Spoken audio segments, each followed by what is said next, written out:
गाउँ सहर सारा गुन्जाउने यो हो रेडियो सान्वी 96.4। रेडियो सान्वी 96.4।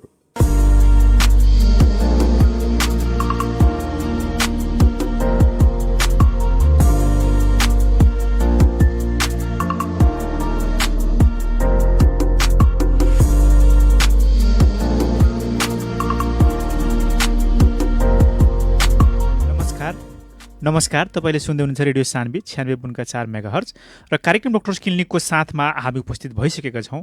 कार्यक्रम डाक्टर्स क्लिनिकमा हामी स्वास्थ्य समस्याको छलफल, स्वास्थ्य समस्याको समाधान, स्वास्थ्य सन्देश र स्वास्थ्य विज्ञसँगको कुराकानी गर्ने गर्छौँ। साथै तपाईहरूको केही स्वास्थ्यसँग सम्बन्धित समस्याहरू छन् भने हाम्रो स्टुडियोको टेलिफोन नम्बर 05153 0154 05153 0154 मा सम्पर्क गरेर प्रत्यक्ष रूपमा यहाँहरूले हाम्रो चिकित्सकसँग परामर्श पनि लिन सक्नुहुनेको छ। कार्यक्रमको साथमा छु म कार्यक्रम प्रस्तुता अनिस्कान्त कुशवाहा। कार्यक्रम तपाईले हरेक दिन सोमबारदेखि बिहीबारसम्म यो कार्यक्रम तपाईहरूले 9:15 बजेदेखि 10 बजेसम्म रेडियो सान्वी 96.4 मेगाहर्ज तथा अनलाइनको radiosandvi.com र रेडियो सान्वीको अफिसियल फेसबुक पेज मार्फत संसारभर एकैसाथ सुन्न सक्नुहुन्छ। र आज हामी कार्यक्रममा वरिष्ठ पशु चिकित्सक डाक्टर दिनेश तिवारीज्यूसँग कुराकानी गर्छौँ र आजको कार्यक्रम हामी भोजपुरी भाषामा पनि गर्नेछौँ।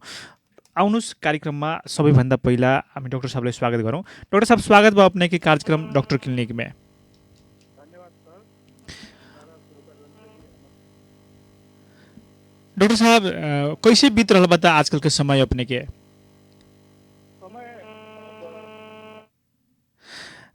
श्रोताहरू, हाम्रो कार्यक्रम आजको विश्व रेबिज दिवस कार्यक्रम आज हामी स्पेशल चलाउँदैछौँ र आजको कार्यक्रम हामी वरिष्ठ पशु चिकित्सक डाक्टर दिनेश तिवारी सरसँग गरिराखेका छौँ र केही प्राविधिक गडबडीको कारणले गर्दाखेरि उहाँको आवाज सानो आइरहेको छ। त्यसै कारणले गर्दा हामी आजको कार्यक्रम यो स्पेशल कार्यक्रममा हामी उहाँसँग आज पशु चिकित्सक डाक्टर दिनेश तिवारी सरसँग कुराकानी गर्दैछौँ र यो पशु विश्व रेबिज दिवस भनेको 28 सेप्टेम्बर प्रत्येक वर्ष मनाउने गरिन्छ।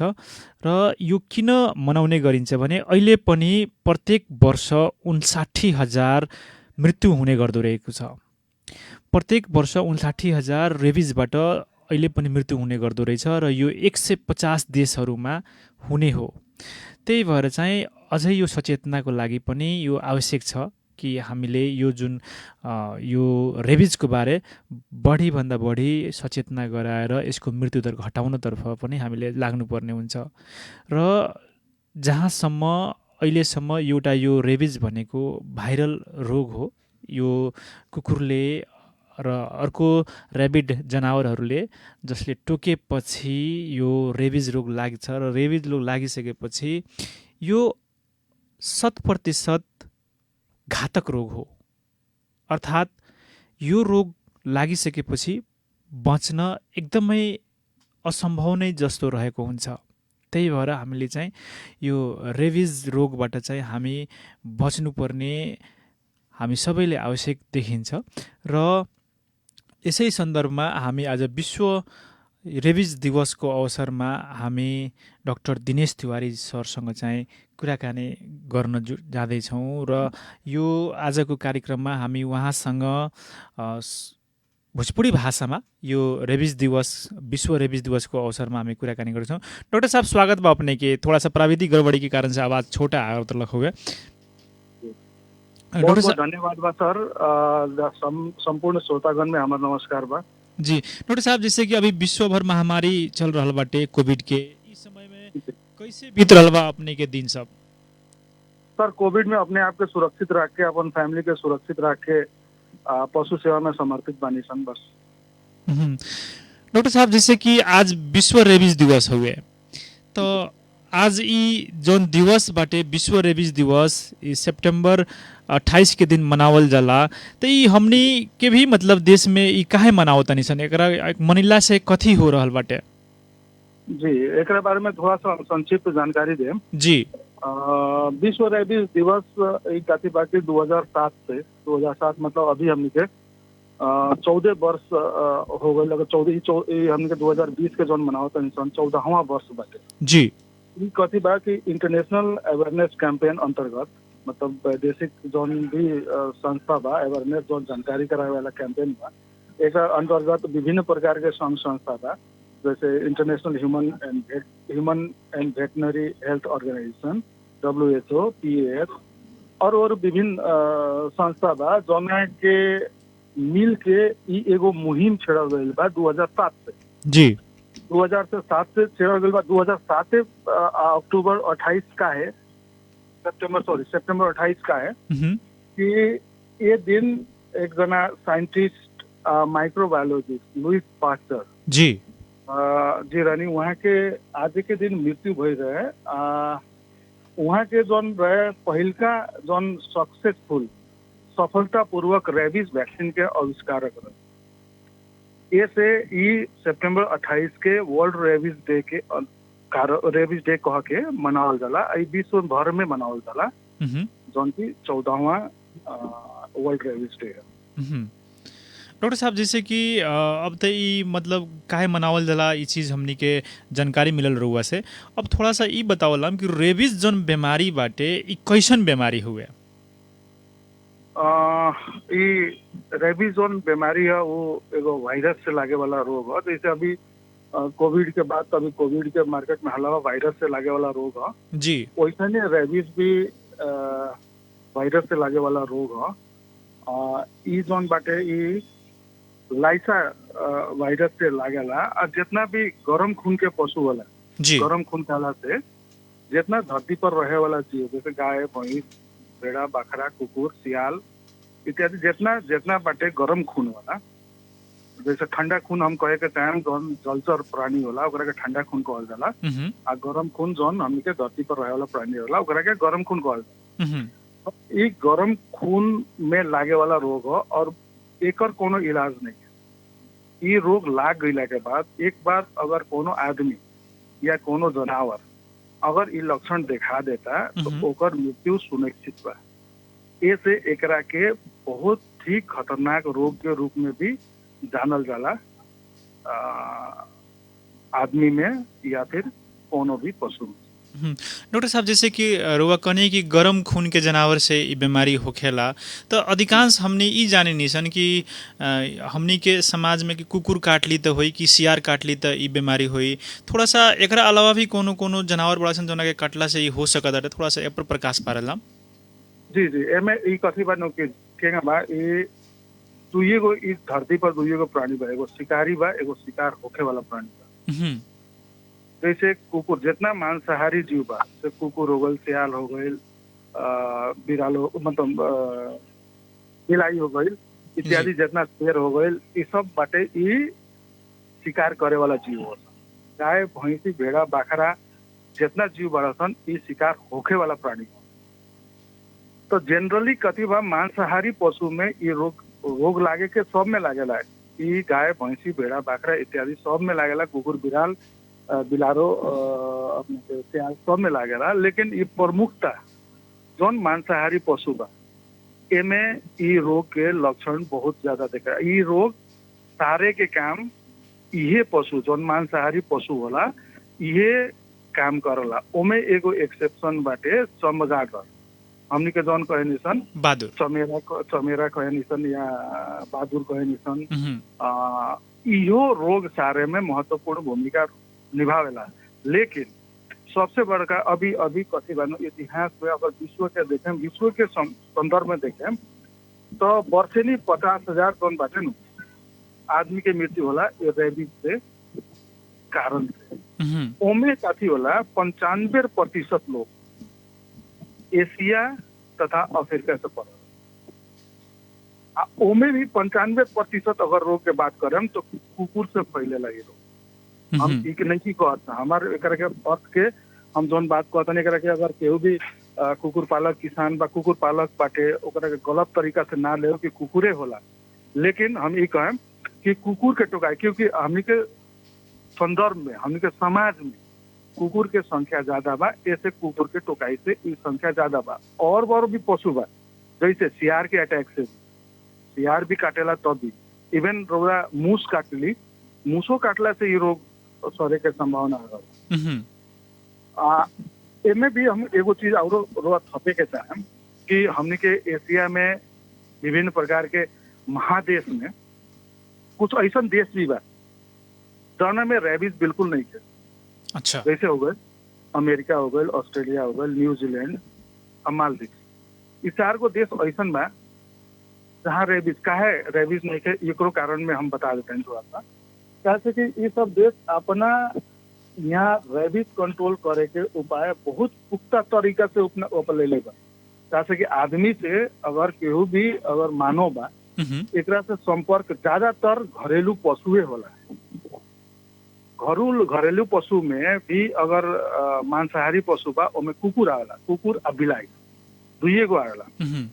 ऐसे ये रोग कुकुर बिलाई में ज्यादा, और लोग जैसे विदेश के जन हम अभी नाम देनी है अमेरिका, ऑस्ट्रेलिया, न्यूजीलैंड इत्यादि के, ये लोग शुरू से रेबीज कंट्रोल प्रोग्राम चला के सारा कुकुर के अवेयरनेस रेबीज कंट्रोल साथ में रिकॉर्ड रख के उन लोग के वैक्सीनेशन कार्यक्रम शुरू से चले बा ताकि उन लोग के रेबीज कंट्रोल बा। उ देश में रेबीज अभी हईल ही नहीं के यो कहला से होई। जी डॉक्टर साहब, जैसे कि कौन ही कुछ देश में अभी तक ले रेबीज फ्री बाटे, लेकिन हमनी के देश में देखल हम तो यहाँ रेबीज फ्री के बात तो बहुत दूर बाटे। यहाँ एगो जौन बिगबिगी देखल जाला रोड पर, तो कभी कभी देखल जाला कि कोनो निकाय से एगो खाना में ही मतलब जहर मिला के ही मतलब कुकुर के एगो यो बुझी ना के मारल जाला। ई काहे खतरा कइल जाला हमनी के यहाँ? जी सर, हमनी के थोड़ा सा अनभिज्ञ के बात एगो हमें थोड़ा सा याद आता महात्मा गांधी के स्टेटमेंट। अब महात्मा गांधी हमनी के देश पर ना हों, लेकिन एगो पढ़ के अब महात्मा गांधी के स्टेटमेंट आवेला कि जौन देश में पशु के साथ व्यवहार करे वाला आदमी जौन रहेला, उ जौन प्रकार से पशु के साथ व्यवहार करेला, उ वहाँ के सोसाइटी, वहाँ के समाज वह चीज दर्शावेला। जैसे हमनी के देश में विगत अभी तो नहीं थे, लेकिन विगत हम कम 4-5 साल पहले ये कार्यक्रम काफी चल रहा है कि छाड़ा कुकुर के जौन बाटे, छाड़ा कुकुर के जहर देके मार के, ये बहुत एनिमल वेलफेयर सब इस धरती में सब जीव के जिए के अधिकार बा। पहले ये मुहिम चल रहा है कि छाड़ा ये ऐसे रेबीज कंट्रोल ना हुई सर। छाड़ा पशु के अगर मानता नहीं छाड़ा कुकुर बा ओकरा के रौरा जहर देके मार देता नहीं, उसे रेबीज कंट्रोल ना हो, ओकरा के वैक्सीन। जैसे हमने के पिछले साल एगो अटोट ये समय है दशहरा के आसपास के समय रहा, दशहरे के समय रहा, हमने के एगो मुहिम चल रही सर। हमने के एगो एसोसिएशन बा, एसोसिएशन ऑफ वेटनरी प्रैक्टिशनर कह के हमने के अपन जौन भी कमाई बा उससे केहू के कहीं से सहयोग ना रहे, लेकिन हमने के छाड़ा कुकुर के रेबीज वैक्सीनेशन कार्यक्रम हमने के पहले रहे। हमने के लगभग 50 से 60 आदमियों में इन्वॉल्व रहे। लगातार हमने के 4 से 5 दिन हमने के कुकुर के छाड़ा कुकुर के पकड़ल। अब तो समझ सकता नहीं, अगर केहू भी श्रोतागण अगर सुनत हुई तो वो छाड़ा कुकुर के पकड़ल अपने आप में एक महारत बा, महान काम बा।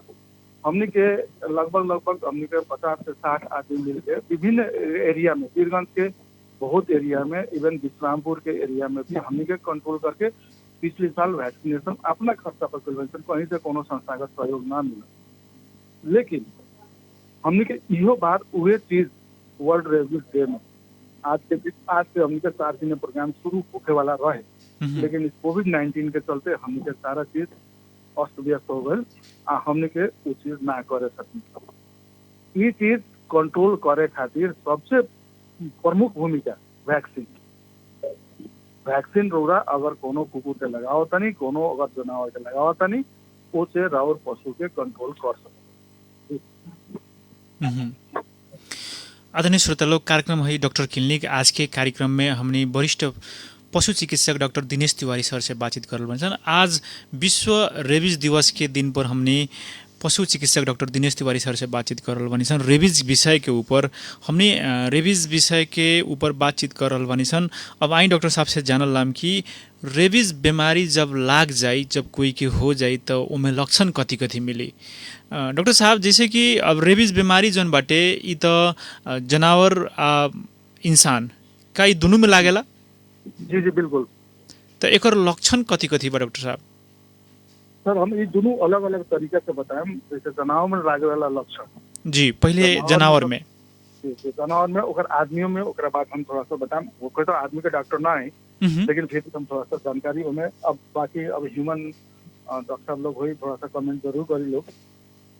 अब जनावर में सर हम एक चीज कहें कि कुकुर में जो मेनली हम कहनी है कि कुकुर से हमने के जनमानस में ई चीज रोग फैला था। एक कुकुर में लक्षण काफी हो कि एक दो तरह के एक लक्षण होला। एगो तो एक क्रोधित फॉर्म, एगो क्रोधित प्रकार के होला आ एगो सुस्त प्रकार के होला। क्रोधित प्रकार के लक्षण में कथी हुई कि कोनो भी कुकुर जैसे हमने कहनी कि कुकुर पगला गइल बा, गाँव घर में ई मानसिकता बा कहे वाला कुकुर पगला गइल बा, जैसे ओकर आंख लाल हो जाए जथाभावी कोनो चीज के भी मतलब निर्जीव होके चाहे सजीव होके कोनो चीज के भी पर उ अटैक करे।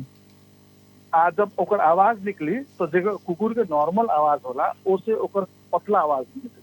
काहे ताकि कि ओकर जोन नेट के मांसपेशी जोन होला वो पैरालाइज हो गई रहे, घरघराहट या फिर पतला आवाज निकाल।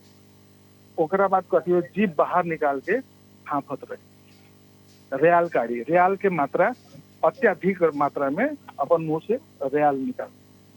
ओकरा बाद खाना बिल्कुल ना खाई, अगर खाना खाता भी तो थोड़ा सा अटकल जैसन महसूस करी, ओकर घेर घेर के आवाज जैसन होई। ऐसन कुकुर के जौन हम कहनी है एकदम क्रोधित कुकुर, एकरा के इंग्लिश में कहल जाला फ्यूरियस फॉर्म, क्रोधित लक्षण। एमे काफी होला कि 7 चीज अगर ई कुकुर में जौन ई लक्षण लग गए, ई लक्षण 7 से 10 दिन में उस कुकुर के मृत्यु होती।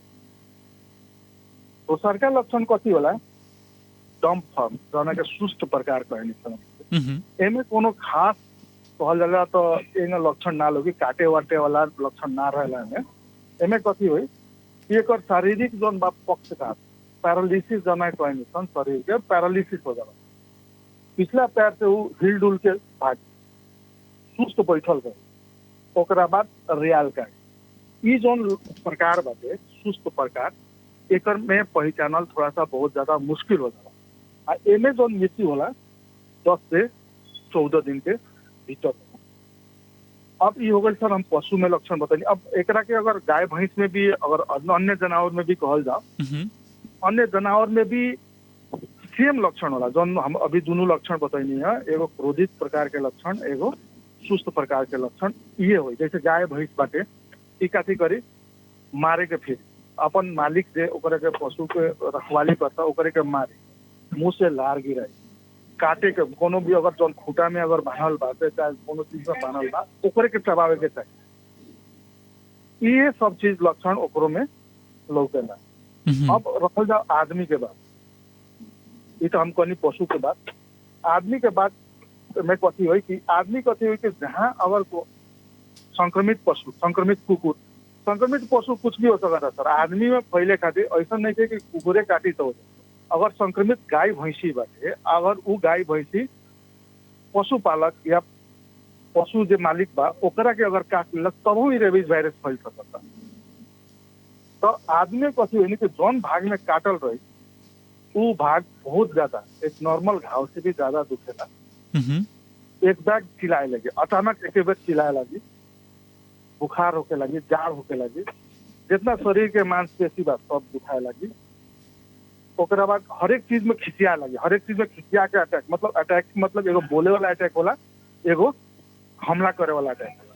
तो जानवर के जैसन ही वो हमला करे के कोशिश करी। सांस में तकलीफ हुई, खाना मिले ना सकी, आ पानी से डराई। एकरा के अलग एगो रेबीज वायरस के एगो औरो नाम से जानल जाला, हाइड्रोफोबिया कहल जाला। इंग्लिश में लोग गांव घर में अभियो बहुत अपनों सुनले होते हैं, बहुत लोग सुनले होते कि पानी देखला से पशु या फिर आदमी भी डराएला। हाइड्रोफोबिया कहल जाला ओकरा। हवा अगर बहता है, हवा में बहला के बेरा अगर सरसराहट भी होता, उसे भी पशु आदमी डराई। अगर आदमी के लक्षण के बात करो जाता, आदमी डराई आवाज जौन बाटे नु आवाज ऊपर बैठल जाए। आवाज आदमी कहेला, हमनी के गांव घर में पुराना वेटनरी पढ़े से पहले के बात कहता नहीं, हमनी के सुनत रहनी सन कहते कि आदमी के अगर कुकुर काट लेलक तो कुकुरे खानी भूखे लगे। लेकिन कारण काती बा कि ई वायरस जौन बा घाटी के मेन मसल जौन बाटे ओकरा के पक्षघात करला, ओकर पैरालिसिस करला। जौन नॉर्मल रोड आवाज निकलता उ आवाज से बिगड़ के आवाज निकले। ऐसे आदमी कहेला कि कुकुर जैसन भौंकत है। दोसर चीज, बहुत लोग गांव घर में एगो मानसिकता रहलक, अभियो बाटे बहुत अंधविश्वास में हमनी के तो जियते बानी कि 7 गो इनार 14 गो इनार ढाक ली, नीम के गाछी के आसपास घूम ली, झाड़ फूक। हाँ, ऐसे।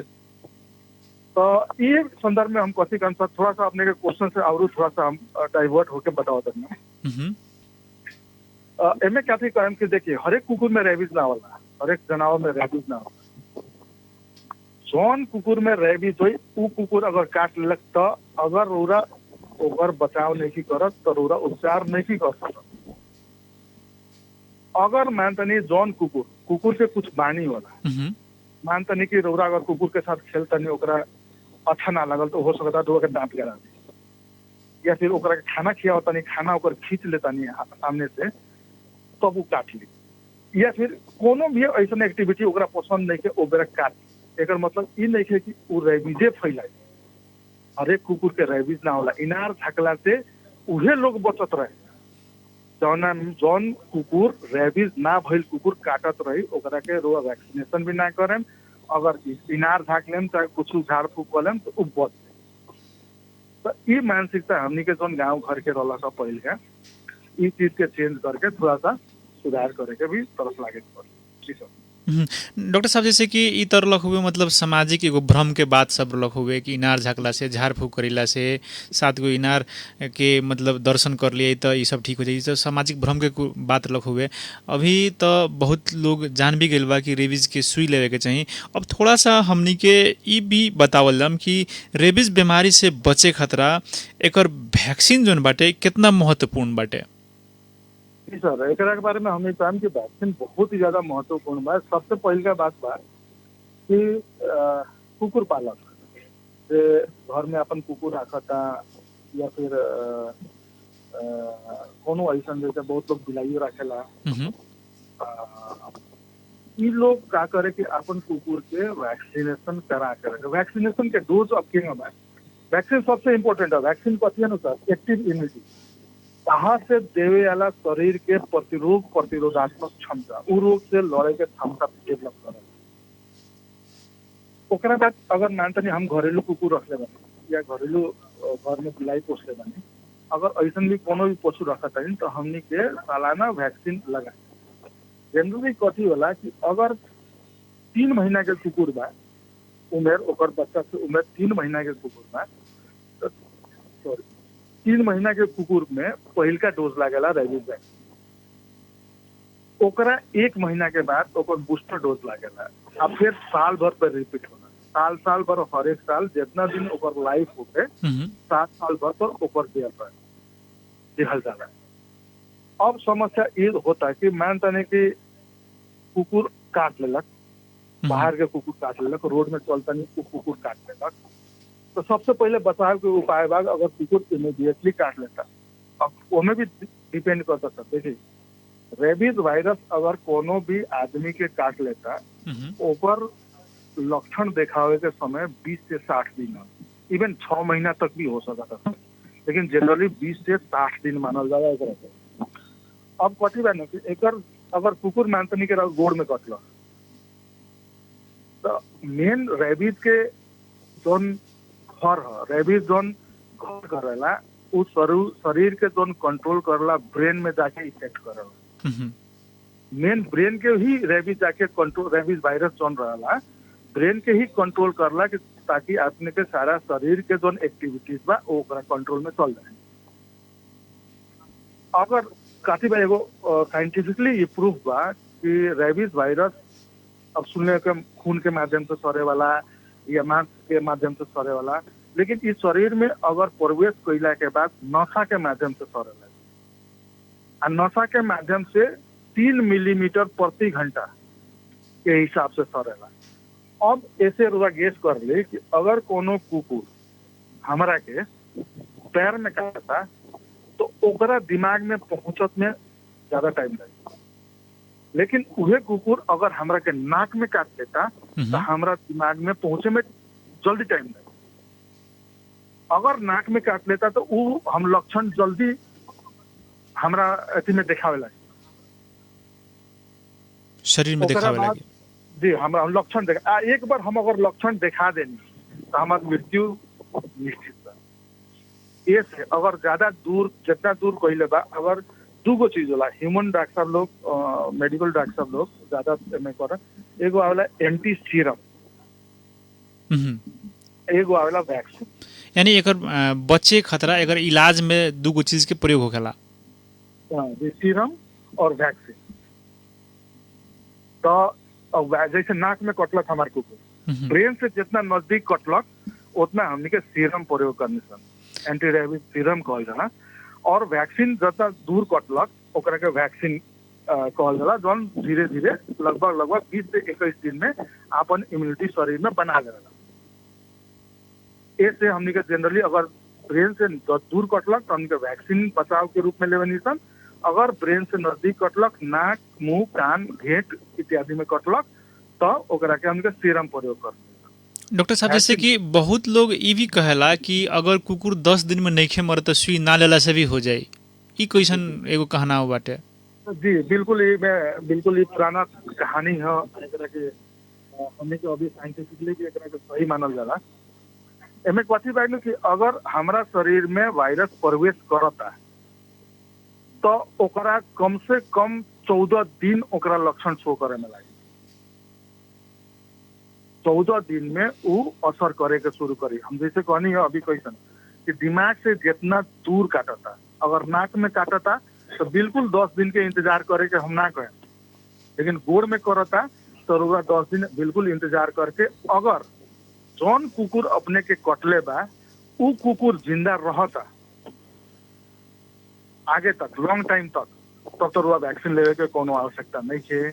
लेकिन अगर वो कुकुर 10 से 14 दिन के भीतर मर जाता तो रुआ इमीडिएटली वैक्सीन लेवे पड़ी। काहे से कि जौन कुकुर में अगर रेबीज वायरस छिड़ जाता ओकरा उ कुकुर के 10 से 14 दिन के भीतर में मृत्यु ओकरो सुनिश्चित बा।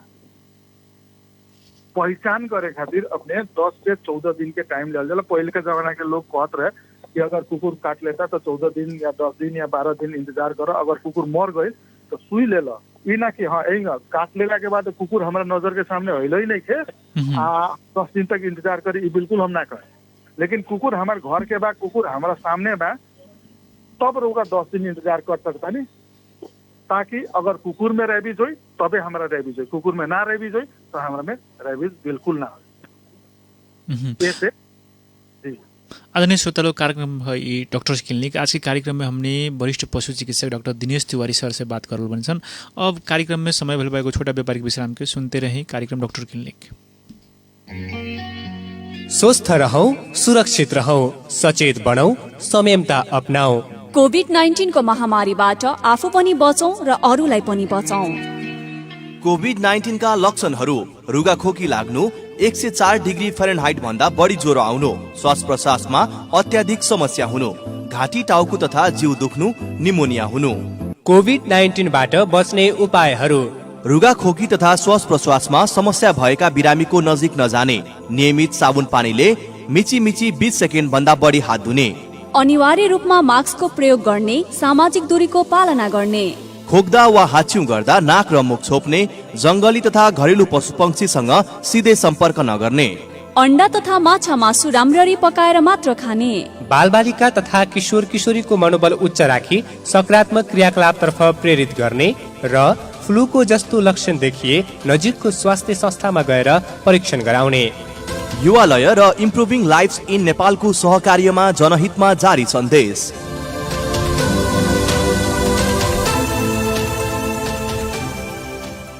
अरे ऐसे त दुख बहुत एक बाटे जिंदगी। का भइल काका, काहे उदास बैठल बानी? का कोही बबी, डरट के मारे बुझाता मुड़ी फाटता।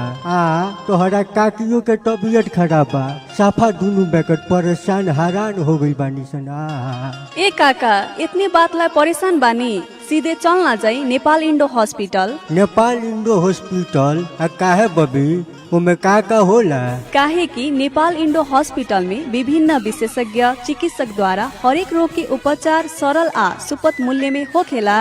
अच्छा बबी, वहाँ काठी के सुविधा बा? तो सुनी काका, वहाँ मिले वाला सुविधा आ उपचार सब paralysis, brain haemorrhage, spine injury, spine tumour लगायत के नसा संबंधी रोग के उपचार, मुटु, हाड जोड़ने, स्त्री तथा प्रसूति रोग संबंधी उपचार, वही तरह छाती तथा पेट, छाला, नाक, कान, घाटी संबंधी समस्या के उपचार सहज रूप में होखेला। इतने कहाँ, वहाँ तो फुल बॉडी चेकअप, आधुनिक आईसीयू तथा NICU, ventilator, video x-ray, digital x-ray, ECG, echocardiography, C arm machine लगायत के सेवा सब एके जगह मिलेला। आई हॉस्पिटल कहाँ बा?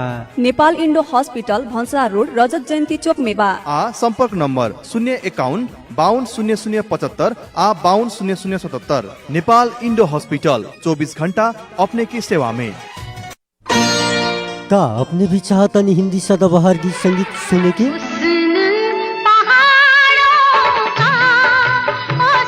तो हमने के फोन करी कार्यक्रम शांति सदाबहार।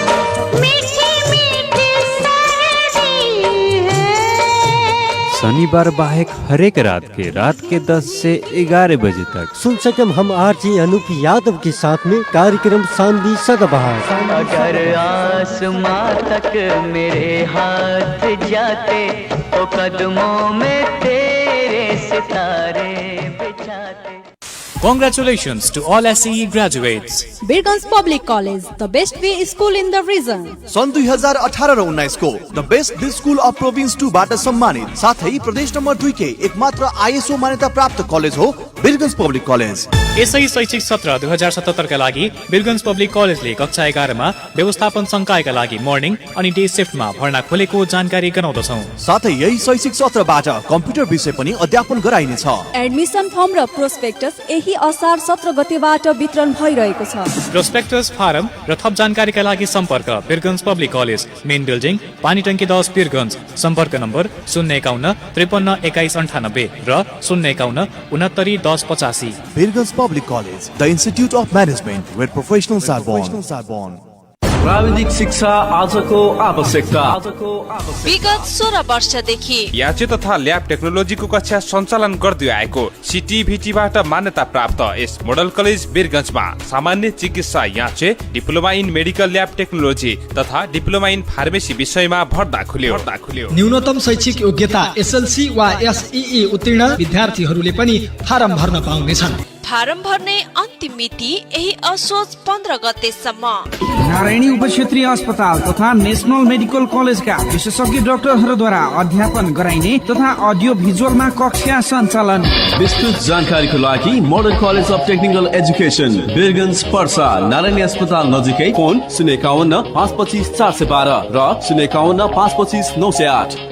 Admission open in +2 management. Imperial College of Management proudly announces admission intake for the new academic year in grade 11. हाम्रा विशेषताहरू: सुविधा सम्पन्न भवन र उत्कृष्ट अनुभवी टिचर्सहरूको टिम भएको, एयर कन्डिसन क्लास र लाइब्रेरीको सुविधा, एक्सपर्टहरूद्वारा रेगुलर सेमिनार्स र स्किल डेभलपमेन्ट ट्रेनिङ, आफ्नै मल्टिफङ्क्सनल सेमिनार हल भएको, टाइम टु टाइम इन्डस्ट्रियल भिजिटको व्यवस्था, जेहेन्दार विद्यार्थीहरूको लागि 100% सम्म स्कलरशिप, ट्रान्सपोर्टेसन फेसिलिटी का साथै एक्स्ट्रा करिकुलर एक्टिभिटीज अनि स्पोर्ट्स फेसिलिटी भएको, सबैभन्दा महत्त्वपूर्ण विद्यार्थीहरूका लागि लाइफ इन्स्योरेन्सको व्यवस्था। विस्तृत जानकारीका लागि सम्पर्क imperial college of management, Shripur 11, ज्ञानवाटिका स्कुलको पुरानो बिल्डिङ। सम्पर्क नम्बर 98 111 071 01, 98 453 11 114 र 98 112 73 712। Imperial college of management, creating royal mindset. विकास निर्माण कार्यका लागि अब तपाईको साथमा पीसी इन्फाटेक प्राइभेट लिमिटेड। कुनै पनि संरचना निर्माण गर्न अहिलेको आवश्यकता भनेको हेभी मेसिनरी इक्विपमेन्ट हो, जुन सजिलै अनि खोजे जस्तो पाउन गाह्रो हुन्छ। तर अब तपाईको साथमा छ पिसे इन्फ्राटेक प्राइवेट लिमिटेड, जहाँ हेभी इक्विपमेन्ट जस्तै bitumen distributor, paver finisher, pneumatic roller, motor grader, backhoe loader, soil compactor, tandem roller, transit mixer, excavator, hydra crane, boring गर्ने machine, concrete pump, diesel generator लगायतका सामग्री सुपथ अनि सहजै तपाईकै ठाउँमा पाउन सक्नुहुन्छ। दैनिक, मासिक वा वार्षिक तपाईको आवश्यकता अनुसार भाडामा लिन सकिने सुविधा। विस्तृत जानकारीका लागि सम्पर्क पिसी Infratech private limited, Birgunj, रामगढवा 24, dry port नजिकै। फोन नम्बर 980118 0957 र 980148 10730। पिसी इन्फ्राटेक, विकास निर्माणका लागि तपाईको साथमा। ए दाइ कता? ओहो, भाउजू पनि हुनुहुँदो रहेछ त। अनि यो सडक पेटीमा के सोचेर बसिराखेको? के हुनु भाइ, भाउजू 2 जिउकी छे, अब चेक गराउन चाहिँ कहाँ लैजाउँ भनेर सोचिरहेको नि। ए हजुर, सुन्नुस् न, गाह्रो भयो मलाई। हे प्रभु, अब के गरौँ? हैट, अब प्रभुको नाम लिएर मात्र बस्ने होइन, खुरुक्क प्रभु हस्पिटल जाने। प्रभु हस्पिटल नै किन नि? किनभने त्यहाँ स्त्री तथा प्रसुति रोग विशेषज्ञ डाक्टर लक्ष्मी थापा, वरिष्ठ general and laparoscopic surgeon doctor Manoj Kumar Gupta, शहीद गंगालाल हस्पिटलबाट अनुभव प्राप्त मुटु रोग विशेषज्ञ डाक्टर राधा भट्टराई अर्याल, हार्ट जोड्नी तथा नसा रोग विशेषज्ञ डाक्टर चन्द्रभूषण यादव र डाक्टर रविन्स कुमार शाह, बाल तथा नवजात शिशु रोग विशेषज्ञ डाक्टर अमित ठाकुर, नाक कान तथा घाँटी रोग विशेषज्ञ डाक्टर राम कुमार प्रधान र डाक्टर विद्वान कोइराला, दाँत तथा गिजा रोग विशेषज्ञ डाक्टर अजय अस्ताना लगायतको टिमले सेवाहरू प्रदान गरिरहेका छन्। यति मात्रै कहाँ हो र, 24 घण्टा इमर्जेन्सी सेवा, एनआइसियु, आइसियु तथा सिसियु को सुविधा, echo, video endoscopy, digital x-ray र गुणस्तरीय ल्याबको सेवाहरू एकै ठाउँमा। विस्तृत जानकारीका लागि सम्पर्क Prabhu hospital and research centre private limited, Panitanki 8, Birgunj barrack road. Website प्रभुहस्पिटल.org। फोन नम्बर 051 520 259 र 520 269। प्रभु हस्पिटल, दीर्घायु भव। गाउँ सहर सारा गुन्जाउने यो हो रेडियो सान्वी 96.4।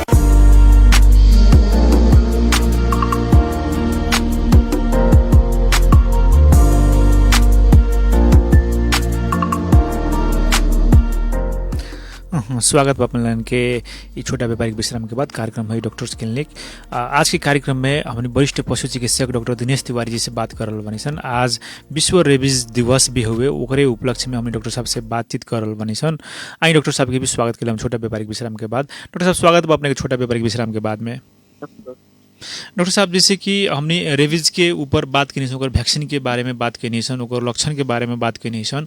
अब थोड़ा सा हमने की बतावलम कि कहल जाला कि रेबीज बीमारी बहुत ही प्राणघातक बीमारी हुए, तो एकरा के ठीक कैल भी लगभग असंभव ही होखेला। ई रेबीज बीमारी कोई के लागेला तो एकरा से कोई बचेला कि ना? जी ना, बिल्कुल ना। ये रेबीज एकदम बिल्कुल राउल का नाम सही बा कि एकदम प्राणघातक रोग है। अगर एक बार कोनो भी जीव, चाहे आदमी होके चाहे पशु होके, अगर एकर लक्षण दिखा देलक तो ओकर बचे के कोनो उपाय नहीं, बचाव के बचे के कोनो उपाय नहीं के अभी तक इतिहास में भी केहू भी बचल नहीं। डॉक्टर साहब रेडियो सानवी पर ये कार्यक्रम बहुत लोग सुन रहा बा, थोड़ा सा ये चीज भी बतावलम कि अगर कोनो कुकुर के रेबीज के सुई देवल गेल बाटे आ उ कुकुर कोनो आदमी के काटता तो उ आदमी के सुई लेवल जरूरी बा कि ना? देखिए सर, इनमें दूगो चीज होला। अब क्लियरली बात करल जाता तो इनमें दूगो चीज होता। अभी हम फिलहाल थोड़ा देर पहले कहनी है कि अगर राहुल कुकुर, हमार कुकुर घर पालुआ कुकुर बा, हमरा सामने बा, 10 दिन से 14 दिन तक अगर उस सुरक्षित बा तो बिल्कुल सुई ना लेवे पड़े।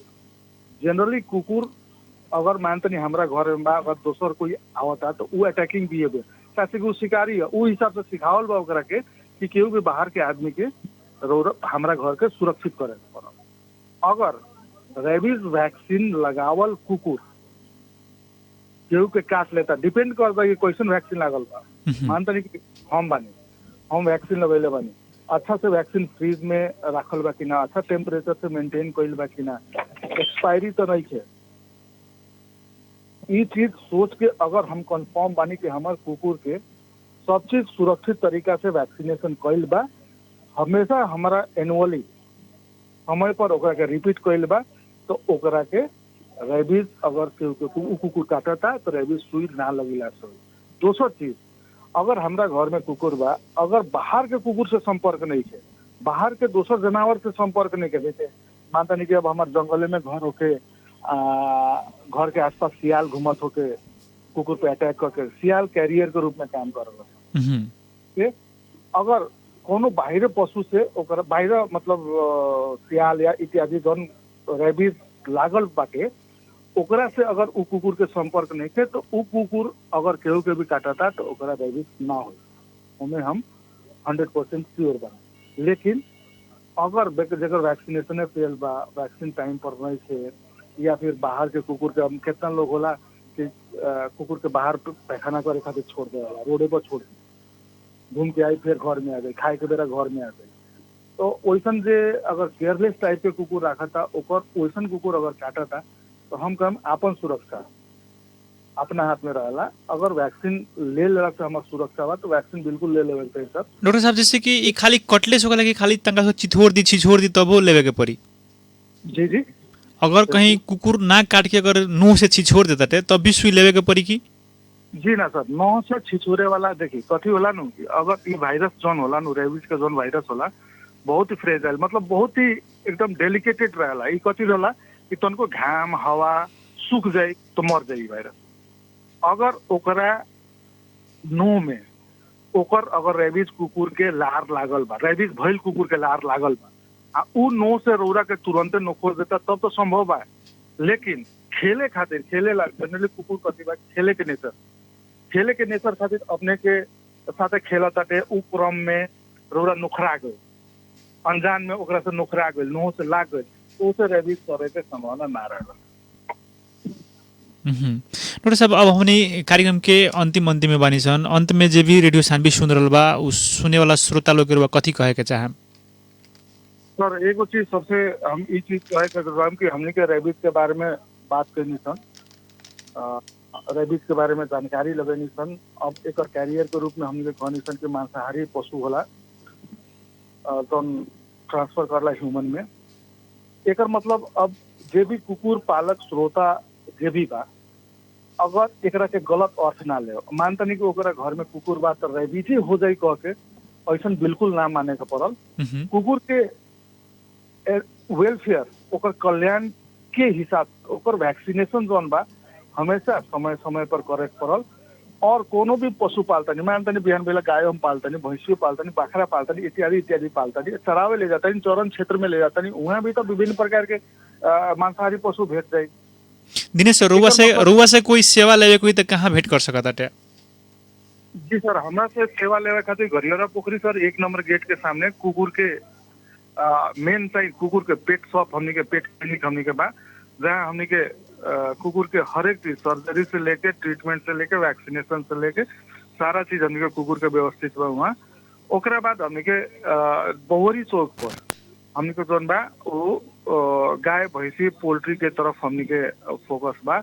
हमनी के अंडर जितना भी हमनी के टेक्निकल स्टाफ बा या फिर जो भी हमनी के प्राविधिक साथी बाटे हमनी के टोटल प्राविधिक के बानी सन, केहू भी नॉन प्राविधिक नहीं सन, केहू भी हमनी के केहू ट्रीटमेंट करला, फील्ड में जाला, अहोरात खटेला। हमनी के विभिन्न साथी लोग बा लोग प्राविधिक साथी लोग दोनों हमेशा सर्विस दे रहा बा विभिन्न कल्याण के। जैसे अभी अजय जी बारन एगो परसागढ़ी में वहाँ के विभिन्न क्रियाकलाप करके अहोरात खट के वहाँ के अभी परसागढ़ी नगर पालिका में बहुत अच्छा काम कैले बने पशु। डॉक्टर साहब हमनी के कार्यक्रम में रुआ जुड़नी अपन महत्वपूर्ण समय आ महत्वपूर्ण विचार देनी एला रुआ के बहुत बहुत धन्यवाद।